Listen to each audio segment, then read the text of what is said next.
In today's story, we get to see Joey. Wait. I'm tapping into the unseen cosmic forces into the universe. Yes, the answer is clear. I am a fucking idiot.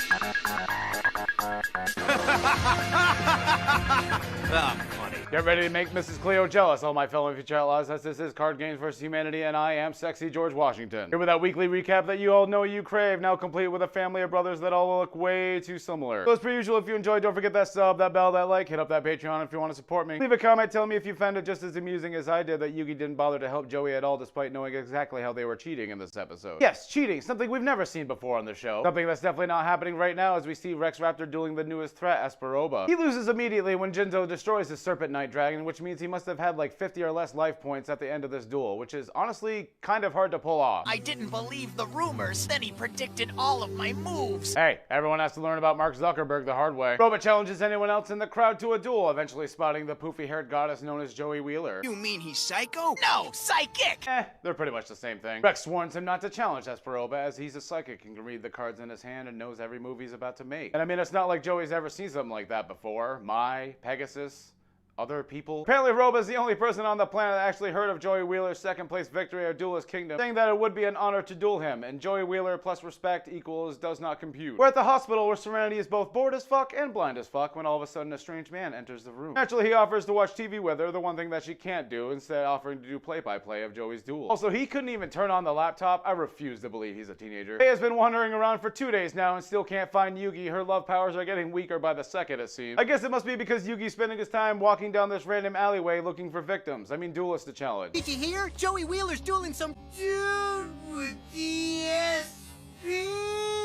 Dude, that third kid needs to lose some fucking weight. The duel begins as Espa puts up his Jinzo and Joey puts up his Time Wizards as the reward to the winner. But you know who's also a winner? Tristan, who needs the nurse's help just to turn on this computer. Luckily, the second they turn it on, Joey is just starting his duel. Don't notice all the very convenient shit happening really fast. Joey begins the duel with a bunch of new cards in his hand that seem to make him very happy before Roba. Wait, hold on a second. Something seems to be happening. Celestial Force, I call upon you! Make me one with the psychic universe! Yes, the extrasensory forces in the universe are helping me conspire to win this children's card game. Don't you dare ever ask the question. Don't you think the fucking universe has something more important to worry about? Joey forgets that this isn't season 1 anymore and tries to slap down Guilty of the Night, which conveniently isn't a fusion monster anymore. Unfortunately, it's too powerful, being a level 5 monster, causing everyone in the crowd to point and laugh like he just made the biggest mistake of his entire life. And then, Jesus Christ, he's humming again. It hasn't even been 2 full fucking turns. Even Joey knows that this is a scam and says that he's seen it before. I'm not really sure if he's referring to Pegasus here, but at least his shit was actually real. Oh shit, what's that? You tried making an illegal play, so instead of just putting that monster back in your hand, I'm just gonna skip your turn and summon the Cyber Raider to attack you directly. Like, excuse me, I'd just like to have a little bit of a discussion about the main phase first, please. For some reason, Joey is knocked down by a hologram while taking a massive 1400 direct damage. Something that makes Tristan nervous as he's watching along with Serenity. I guess that's what happens when your turn is just skipped entirely. Tristan then does his best impression of a man's inner dialogue the moment he gets out of a seat with a boner he didn't expect. How's he doing? While you're sitting there, ask yourself, where is Yugi right now? If you answered anything other than another random rooftop, then you were wrong. He claims that there's more to this psychic duelist than meets the eye before transforming his view to the left, immediately noticing his younger brothers on the building next to him spying with binoculars. Literally just had to turn left. His brothers relay that Joey drew another graceful dice to Espa, allowing him to tap into the infinite cosmic bullshit that is his strategy. Only 11 minutes in and 2 turns into this duel, Joey realizes that this strategy must be a fake because he has a skull dice in his hand instead. Jesus, kids, look at the color of the card. Summoning Swordsman of Landstar, a 500 attack normal monster that I never understood why he had, before sending 2 cards face down his back row. Nope, no, never seen a bait strategy like this. No, never, no how, no, never. Espa reveals that he can only activate 1 graceful dice at a time, confidently tripping the Cyber Raider for the Fiend Mega Cyber. Are you noticing a theme here? Do you notice it? Do you notice it? Do you notice it? A skull dice trap card! Is this some kind of trick? Don't cheat me! Yeah, man, don't cheat me, man. Don't just play the game normally by activating a trap card, man. Joey gets a 5 on the skull dice, something we pretty much never see again because it brings the Fiend Mega Cyber's attack to a weird-ass 440. Leaving the Swordsman of Landstar defeated for a weird-ass 1060 damage. All of them...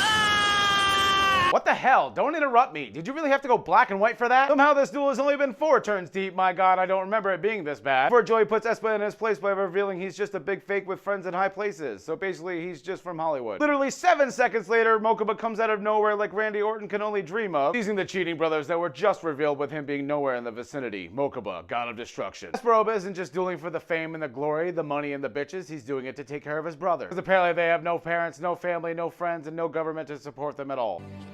What do you say? Come on. Also, just like his... Are we not going to talk about the baby? Mokuba's hard-on for Big Brothers weakens his resolve and allows them to continue dueling as long as they stop with the cheating. Something that's not exactly reinforced when Espa Roba calls them idiots and tells them to read the right cards next time. After only, I don't know, 18 minutes, Espa Roba finally ends his second turn by laying a card face down and leaving him with no monsters to defend himself. Joey just needs a good card to take the game right here, right now. Luckily, he draws Alligator Sword, which is a good card, I guess. Joey attacks directly with both monsters, inflicting 1,500 damage with the Alligator Sword before closing in on the finishing blow with his little buddy. Why does he sound like a bear? Why?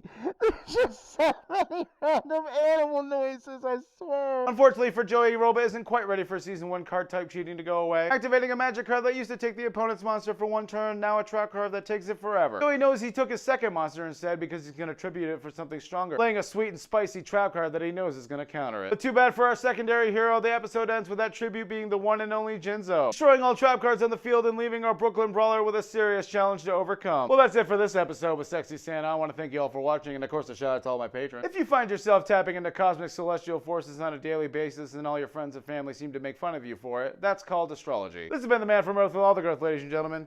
I'm not really Sexy Santa. I'm Batman. Happy Halloween. See ya. Joey forgets this isn't Season 1 anymore and tries to slap down guilty. And I mean, it's like it's not this. And I mean, it's like it's. And I mean, it's like. Yes, the extrasensory. Yes, the extrasensory.